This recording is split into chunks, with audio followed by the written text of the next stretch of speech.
पोरांना सांगितलं तुमचा म्हातारा आता 11 वाजलेत, संध्याकाळी 4-4:30 वाजेपर्यंत तुमचा म्हातारा मरणार आहे. पोरे वाट देखील आणतात, कवय 4 वाजते कवय म्हातारा मरीन बा असं. नेमका 2-2:30 वाजणार ती म्हाताराला झटका यावा लाग्यात. 2-2:30 वाजले म्हातारा असा करे.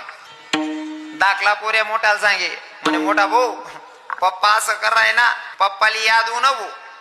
पप्पानी इथलं कुठेतरी दपाडेल असं, पण पप्पाला बोलता येणे इथलंच करे. दाखला म्हणे मोठा भाऊ आता भीत मा दाबेलोय म्हणे, अख्खी भीत पाठ टाकी रुपया सापडणार नाही.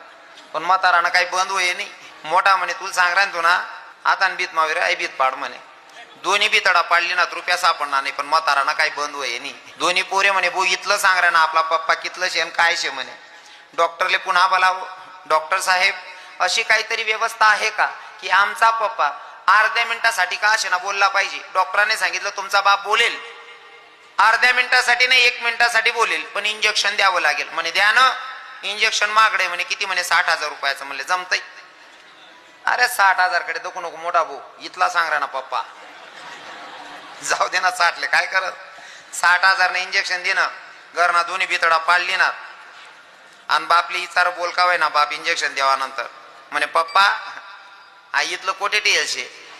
कोठे नाही टेल रे भाऊ म्हणे, तून माय घर नाही होते म्हणे. बाजून वहीन जी मना पाहिजे पीठ गायन गायनी मागले जायला तिथली मागिली जात नाही.